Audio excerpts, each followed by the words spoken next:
یہ جو ہزارہ کا علاقہ ہے اس کو کہا جاتا ہے کہ پی ایم ایل این کا یہاں پہ اسٹرانگ ہولڈ ہے. بہت عرصے سے یہاں پہ elections P M L N جیتے آ رہے ہیں. نواز شریف صاحب جو ہیں یہاں بہت پاپولر ہیں. لیکن یہ پچھلے 3-4-6 دن میں جو ہوا ہے اس کے بعد یہ کہا جا رہا ہے کہ جو سب سے زیادہ نقصان ہو رہا ہے وہ پی ایم ایل این کا ہے. پہلے انہوں نے اپوز کیا تھا, انہوں نے کہا تھا کہ نام نہیں ہونا چاہیے, بعد میں کمپرومائز ہوا اور اس کے بعد یہ ہو گیا. اور یہ کہا جا رہا ہے کہ ہزارہ میں جو لوگ ہیں وہ کہتے ہیں کہ پی ایم ایل این جو ہے وہ ہمارے جو مفادات ہیں, ہماری جو انٹرسٹ ہیں ان کا تحفظ نہیں کر پائی, اور اس لیے شاید پی ایم ایل این کی طرف جو ہے اب غصہ جو ہے وہ نکل رہا ہے. اب اس صورتحال میں پی ایم ایل این کیا پالیسی بناتی ہے وہ بہت اہم ہوگا آنے والے دنوں میں, کس طرف جاتے ہیں. اور یہ جو کچھ حد تک جو کنفیوژن ہے یہ نظر بھی آ رہا ہے. میں آپ کو دکھاتا ہوں کہ اسحاق ڈار صاحب جو کہ بہت ہی اہم رہنما ہیں پی ایم ایل این کے, انہوں نے آج سینٹ میں کیا کہا, پھر میں مہتاب خان صاحب سے اس بارے میں پوچھوں گا. اسحاق ڈار صاحب نے یہ کہا کہ خیبر پختونخوا کا کوئی نیا متفقہ نام سامنے آیا تو نون لیگ نظر ثانی کرے گی, لیکن یہ معاملہ ایک اور ترمیم کے ذریعے حل کیا جائے. 18ویں ترمیم کو نہ چھیڑا جائے کیونکہ 18ویں ترمیم کے خلاف بہت سے خفیہ ہاتھ سرگرم ہو چکے ہیں. آئینی ترمیم میں مشاورت سے طے کیے گئے معاملات سے بھاگنا منافقت ہے. یہ کہا اسحاق ڈار صاحب نے. اور مہتاب صاحب مجھے یہ بتائیے کہ اب آپ اور کیپٹن صفدر وہ دو لوگ تھے جنہوں نے اس کے نام کے حق میں ووٹ نہیں دیا تھا. اب اس وقت آپ اس پوزیشن میں ہیں کہ آپ یہ کہہ سکتے ہیں اور شاید کہہ بھی رہیں گے اپنی قیادت کو کہ دیکھیں میں نے تو آپ کو بتایا تھا کہ یہ ہوگا, بہرحال وہ ہو گیا. اب پی ایم ایل این کو اپنی لیڈرشپ کو آپ کیا کہہ رہے ہیں کہ نظر ثانی کریں یا کیا کریں؟ شکریہ فہد حسین صاحب, اگر آپ مجھے اجازت دے دیں تو میں آپ کو 2 منٹ آپ کے فالتو لینا چاہوں گا. جی, کہ آج میں نے ابھی جو گفتگو سنی بشیر بلور صاحب کی اور کامل علی آغا صاحب کی, تو میں آپ سے درخواست کرتا ہوں کہ اگر ہم نے اس معاملے میں, اور پاکستان کے آپ کو پتہ ہے کہ بے پناہ ایشوز ہیں, پچھلے 60-65 سال میں ہمارے ملک میں ایشوز کی بنیاد پر بڑی سیاستیں ہوئیں, بڑی انٹرونشنز ہوئی, اور ہم نے ملک کو ایک اجتماعی خودکشی کی طرف دھکیلنا شروع کر دیا ہے. اور جو پالیٹکس میں ملیٹنسی ہم نے 1985 میں داخل ہوتے ہوئے کراچی سے دیکھی, اس نے پاکستان کے مختلف علاقوں میں اب یہ ملیٹنسی کو داخل کر دیا ہے.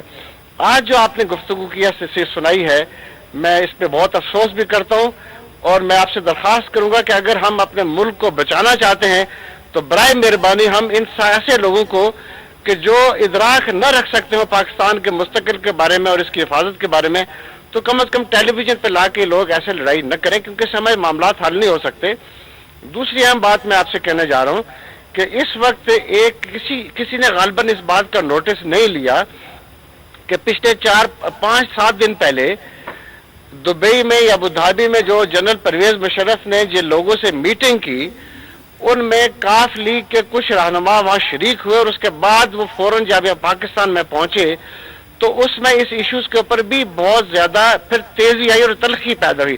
میں اس کنٹروورسی میں بھی جانا نہیں چاہتا, میں نے ایک مینشن کر دیا ہے, میں اس کنٹروورسی میں مہربانی کر کے میں نہیں جانا چاہتا.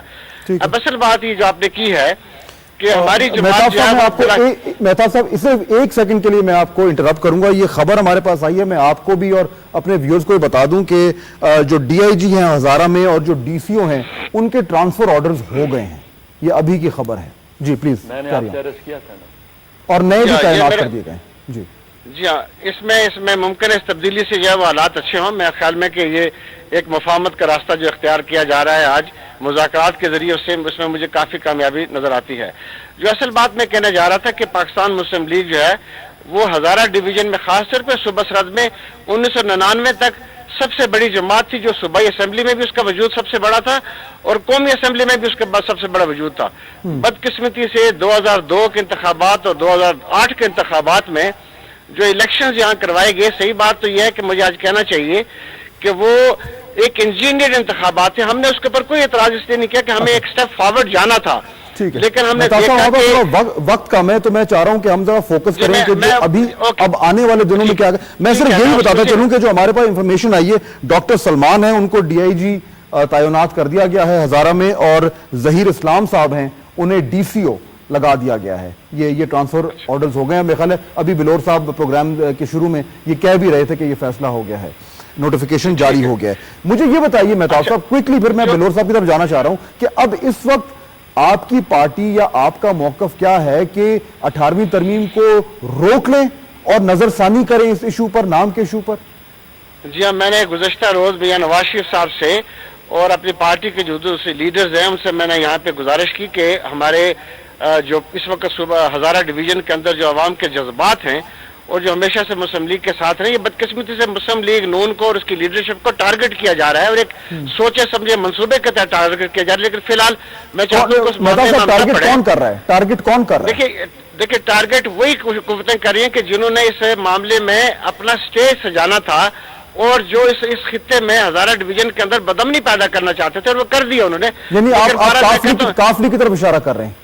دیکھیں جی میں پہلے بھی کہہ چکا ہوں، کل بھی کہہ چکا ہوں کہ چودھری شجاعت حسین کے یہاں آنے کے بعد حالات یکسر تبدیل ہوئے.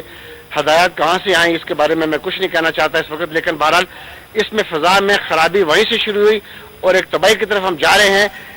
یہ سوچنے کی بات یہ ہے کہ میں نواز شریف صاحب سے کہا کہ ہمیں ہزارہ کے عوام کی رائے کا احترام کرنا ہے، ہمیں ان کے ساتھ چلنا ہے اور ان کا یہ مطالبہ جو ہے کہ ہزارہ ڈویژن جو ہے یہ اس کو علیحدہ صوبہ بننا چاہیے. صحیح بات ہے کہ ہمارے ساتھ بڑی ناانصافیاں ہزارہ ڈویژن. آپ اس کی تائید کرتے ہیں؟